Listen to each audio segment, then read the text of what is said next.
Hi everyone! Today we'll be discussing what teenage girls wore in the 1950s. If you like fashion history or just learning about the lives of people before us, then you're in the right place. Don't forget to subscribe if you haven't already and give this video a like if you want to see more content like this. Let's look back at the 1940s and early 1950s when the term teenager was first coined in 1944. Before that, they were just boys and girls. But now this new label created an entirely new group, a market that advertisers quickly capitalized on. Teenagers were now recognized as a unique demographic, and this shift in culture would soon change not just fashion, but how we view teenagers as a whole. Teens now began just focusing on schooling and maybe either had a part-time job or no job at all. And if they didn't earn their own cash, parents often gave them allowances. This gave them disposable income, money they could spend on clothes. These teenagers were heavily influenced by films, TV, music, and magazines, so their clothes reflected that.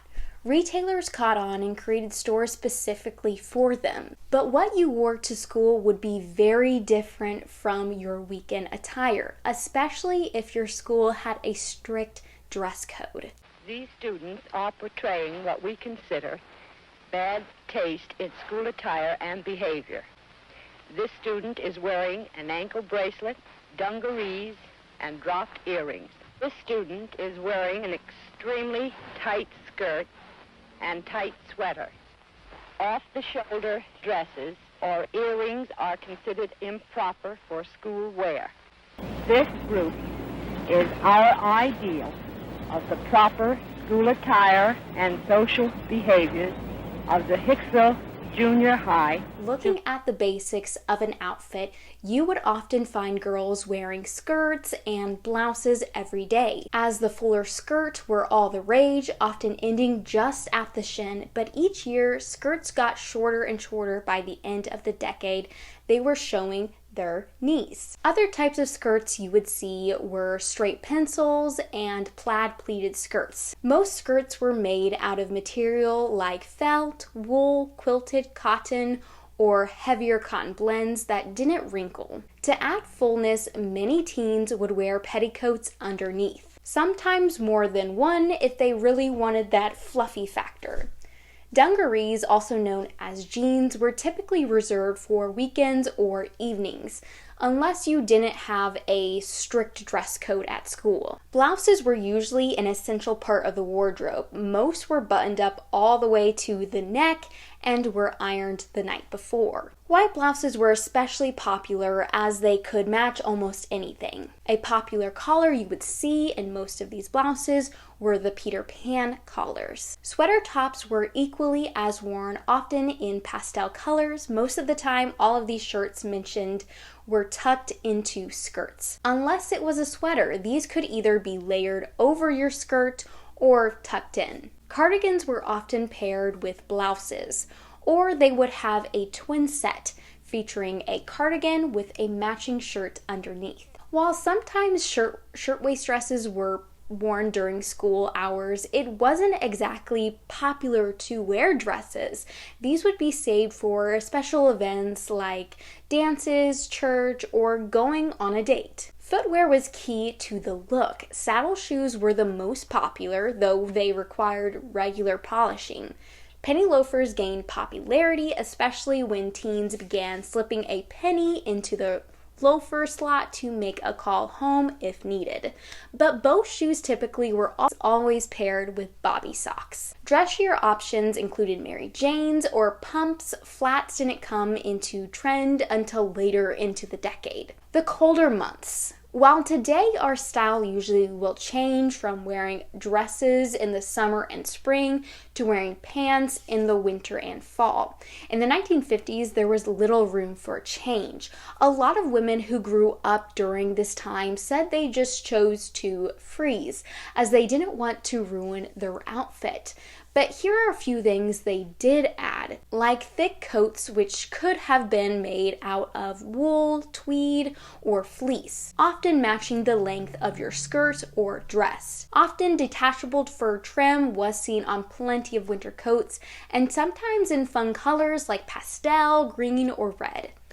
But if it wasn't quite cold temperatures just yet, they would opt for a jacket that was shirt length. Some stores would sell matching scarves or hats as well. For their legs, you either just froze in your bobby socks or you decided to opt into wearing knee-high wool socks, or even wool stockings. Though the stockings would have been only for teen girls that were close to entering into adulthood, which I think is really interesting. For shoe wear, you could see rubber boots lined with fur, but if you were unlucky, you had to just wear your regular shoes and put a bread bag, almost like a grocery bag, over them to keep them dry. Summer clothes were more daring, more fun with patterns and adventurous style. Capris, whether in solid colors or prints, became a go-to option. Some girls would pair their pants with a man's shirt for an edgier look, though never during school hours, as I'm pretty sure you could get detention for that. Play suits or rompers were popular for beach days, barbecues, or camping trips. They often came in gingham, floral, stripes, and other playful prints. High-waisted pants were common, often cuffed at the ankle, and Bermuda shorts became a favorite, along with short shorts if you could get away with it. When it came to swimsuits, one-piece designs were the normal until later in the decade when two-piece suits became more acceptable. These suits often had fun prints like floral, gingham, or polka dots. The material was durable, made with nylon and elastic. It would cling to the body and ensure a good fit, but being stretchy. Princess swimsuits with their sweetheart neckline and pencil skirt design were trendy, while the bubble suit swimsuit gained popularity for its bubble-shaped shorts. If you'd like to see a video about 1950 swimsuits, let me know in the comments below. Accessories. When it came to jewelry, a popular trend was the class ring.